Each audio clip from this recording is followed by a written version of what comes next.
हे बघा, आता आलेल्या तक्रारी अतिरिक्त आयुक्त सुनील पवार साहेबांच्याकडे मी वर्ग केलेले आहेत आणि माझा विश्वास आहे आज या महानगरपालिकेतले नगरसेवक अतिशय सक्षम आहेत. निश्चितपणे आपल्या जबाबदाऱ्या समजून जो महानगरपालिकेचा कारभार कसं करावं, त्याचं रूपांतर रिझल्ट ओरिएंटेड कसं करावं हे निश्चितपणे समजतात आणि म्हणून माझं म्हणणं आहे की अशा बेजबाबदार अधिकाऱ्यांना लवकरच आपली जागा दाखवली जाईल असा माझा विश्वास आहे. न्यायालयाला असं समजलं की ज्याला न्यायालयाने ज्याला विचारणा केली त्याला वरिष्ठ अधिकाऱ्यांनी खालच्याच लोकांची नावं दिलेत. आता ही अनधिकृत बांधकामाची प्रक्रिया म्हणजे माझ्या दृष्टिकोनातून मी जाणता झाल्यापासून मुंबईच्या उपनगरामध्ये 1962 साली काही प्रमाणामध्ये झोपड्या आल्या. त्याच्या अगोदर काही प्रमाणामध्ये माईमची झोपडपट्टी म्हणजे धारावी या ठिकाणी काही लोकांचा झोपडपट्टीत सहवास आणि रवास होता. आज जर तुम्ही जर बारकाने बघितलं तर मुंबईमध्ये जवळजवळ 60% लोकवस्ती ही अनधिकृत बांधकामामध्ये आहे. म्हणजे आता अधिकृत झाले असतील SRAच्या वगैरे माध्यमातून, परंतु मुंबईची लोकसंख्या 60% ही राज्याच्या किंवा केंद्राच्या जमिनीवर उभारलेली आहे. मी ज्याला पालकमंत्री 95ला झालो त्यावेळेला लाखोच्या संख्येने अनधिकृत बांधकाम होते आणि माननीय न्यायालयाने ते निष्कासित करण्याचे निर्देश दिले होते. महानगरपालिकेचे अधिकारी झोपलेले नाहीत, वारंवार विविध ठिकाणी कारवाई करतात. काही वेळेला सण सुदी असते. आता 5 जूनपासून बांधकामे तोडायची नाहीत, 5 सप्टेंबरपर्यंत अशा प्रकारचं राज्य सरकारचं धोरण आहे. आणि अशा परिस्थितीमध्ये सण येतात, काही उत्सव असतात आणि पोलिसांची जर त्या ठिकाणी कुमक नसेल तर अनधिकृत बांधकाम तोडणं शक्यच नाही. आणि अशा परिस्थितीमध्ये अधिकारी वर्गाने निश्चितपणे कारवाई केलेल्या आहेत. It is on record. जर का तुम्ही काढलात तर सिडकोचे अधिकारी, महापालिकेच्या अधिकाऱ्यांनी कारवाई केल्यात. परंतु ज्या प्रमाणामध्ये बांधकाम जर मी तुम्हाला सांगतो, जर का ह्या MMRD परिसरामधल्या सर्वच बांधकामं तोडली तर यादवी निर्माण होईल. आणि म्हणून पंतप्रधान नरेंद्रजी मोदी यांनी सांगितले प्रत्येकाला छप्पर मिळालं पाहिजे. त्याचंच एक रिझल्ट म्हणून साधारणपणे 1.5 महिन्यापूर्वी माननीय मुख्यमंत्री देवेंद्रजी फडणवीस यांनी महसूल विभागामार्फत एक मंत्रिमंडळासमोर एक नोट आणली, ज्या प्रस्तावामध्ये 2011 पूर्वीचे जे रहिवासी आहेत, वन विभाग आणि संरक्षण विभाग सोडून सिडको असो,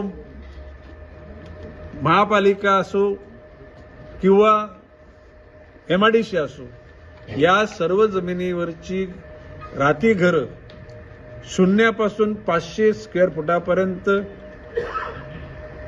10% माझ्या दृष्टिकोनातून, 500 ते 1000 20% आणि 1000 ते 1500 30% तिथल्या रेडी रेकनरच्या त्या जमिनीत त्यांच्या नावावर करणार असं धोरण घेतलेलं. आता हे धोरणाची अंमलबजावणी करण्याकरता वेळ जाणार आहे. माननीय न्यायालय म्हणजे कोणते माणसंच आहेत. माणुसकीचा गैर त्यांना पण आहे. वस्तुस्थिती जर समजावून त्यांना जर सांगितली हिमतीनं, आज आक्रमक नाही दिसले.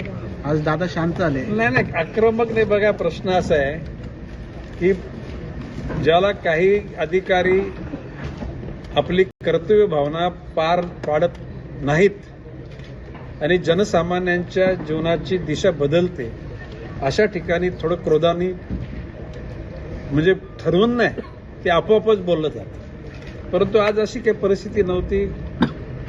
खरं म्हणजे माझी अपेक्षा अशी आहे की कधी कधी काही अधिकाऱ्यांच्या डिपार्टमेंटचं काहीच काम नाही, बसले आणि निघून गेले. म्हणजे याचा अर्थ फायर ब्रिगेड शहरामध्ये आग लागत नाही म्हणून फायर ब्रिगेड स्टेशन ठेवायचे नाही का? गरजेचे आहेत ते. आणि वेळ कधी सांगून येत नाही. एकूणच जनता दरबाराच्या माध्यमातून जनसामान्यांच्या दुःखाला वाचा फोडली जाते आणि मला अतिशय आनंद वाटतो की आता किती अधिकारी आहेत बघा. म्हणजे काही अधिकारी सकाळी, म्हणजे मी तर 11 वाजता आलो, परंतु तिथं काही 10:30 वाजता, काही 10 वाजता आलेले. अशा अधिकारी संयमानं आणि अतिशय आपुलकीच्या भावनेतून लोकांची कामं करायला लागलेली, त्या गोष्टीचा मला आनंद आहे. बाब अशी आहे की विकसनशील देशामध्ये देशाचा विकास करताना प्रामुख्याने रस्त्यांचं जाळं, त्याचबरोबर विजेचं जाळं, धरणं, पाण्याची धरणं, त्याच्यातून कालवे आणि ह्या गोष्टी करता काही वृक्षांची इच्छा नसताना तोड करावी लागते किंवा वृक्षांचं स्थलांतर करावं लागतं. वन विभागाच्याकडे आताचे जे प्रकल्प आहेत, या माननीय पंतप्रधान नरेंद्रजी मोदी यांना देशाचं नाव हे जगामध्ये दाखवण्यासाठी नाही, तर खऱ्या अर्थानं समाधानी लोकांचा देश म्हणून आणि दुसऱ्याला मदत करण्याच्या भावनेचा देश म्हणून त्या ठिकाणी त्याचा विकास करण्याची इच्छा ठेवलेली आहे. आणि माननीय पंतप्रधान नरेंद्र मोदीजींच्याच सगळ्या धोरणाला पाठिंबा देणारं आमचं मंत्रिमंडळ, त्याचे नेते मुख्यमंत्री देवेंद्रजी फडणवीस यांनी सुद्धा या सर्व गोष्टी गतिमान करायचं ठरवलेलं आहे. आणि जरी समजा उद्याला त्या प्रकल्पासाठी झाडं, एक झाड तोडलं त्याच्या बदल्यामध्ये 2 झाडं लावायचं आता तर आम्ही यावर्षी असा संकल्प आहे की 300 कोटी झाडं लावायची. आणि 300 कोटी झाडांच्या मध्ये प्रत्येक वर्षाला दुप्पट झाडं लावली जातील. आणि ती झाडं नुसती काय व्यापारीकरणातून झाडं नाहीत, त्या झाडांचा रंग हिरवा, नेहमी रंग हा वृक्षाचा असतो, परंतु सप्तरंगाची फुलं आणि सप्त सुगंधाचं वातावरण निर्माण करण्याचं आम्ही ठरवलेलं आहे आणि त्याच्यामध्ये निश्चितपणे यशस्वी ठरतो. आणि मगाशी आम्ही म्हटलं की जसं माणसाला आयुष्य आहे तसं झाडाला सुद्धा आयुष्य आहे. प्रामुख्याने वडाचं झाड, आपण ज्यावेळेला भिंतीचा आधार कधी घेतो, आपला तोल जातो तेव्हा, बरोबर आहे. वडाचं झाड पारंब्य आतमध्ये सोडून पुन्हा वेगवेगळे आपले रूट्स आतमध्ये टाकतो, याचा अर्थ मूल, त्याचं जे गाभा आहे तो कमकुवत झाला, ते लक्षणं असतात ते. आणि अशा प्रकारची झाडं शोधा, अशा प्रकारचे निर्देश दिलेत मी फॉरेस्ट अँड गार्डनच्या अधिकाऱ्यांना. आणि त्याच्या अनुषंगाने रिपोर्ट तयार करा. एखादं झाड तोडणं गरजेचं असेल तर तोडलं पाहिजे, स्थलांतर करायचं असेल तर ते गर्दीमधलं झाड काढून अशा ठिकाणी आपण लावू की ज्या ठिकाणी काय पडलं तरी काय फरक पडणार नाही. ओके, हलकटपणा केलाय त्यांच्या कारखंडामध्ये, अनधिकृत बांधकामं वाढली, ही गोष्ट नाकारण्यात अर्थ नाही. माननीय न्यायालयाचा जो कधी कधी उद्रेक होतो तो पण चुकीचा असं म्हणतं कामा नये. परंतु आता राज्य सरकारनं धोरणच घेतलेलं आहे, तर त्या धोरणाच्या अनुषंगानं अंमलबजावणी आम्ही करू. अशा प्रकारचं माननीय न्यायालयामध्ये ॲफिडेव्हिट केलं तर निश्चितपणे त्याच्यातून मार्ग निघू शकतो. कुठेतरी आपबीती दुसऱ्यावर ढकलण्याची भूमिका घेणारे एक कावड भित्रे अधिकारी, शेवटी न्यायालय शेवटी का तुम्हाला का फाशी देणार आहे का? तुम्ही जर तशा स्वरूपाची जर कृत्य केलं असं तर फाशी पण मिळेल.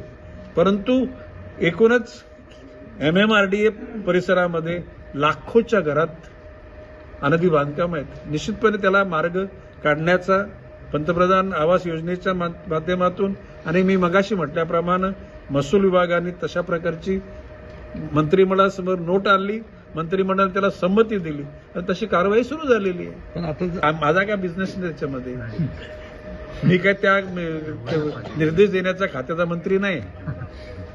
जर का कोणी जर झाडं तोडली तर त्या तोडणाऱ्या लोकांना कारवाई करायचा निर्देश 1 मिनिटात देईन मी. वन खात्याची 1 इंच जागा कोणाला खाऊ देणार नाही, मी बोललो ना. निश्चितपणे त्या पद्धतीनं माझं काम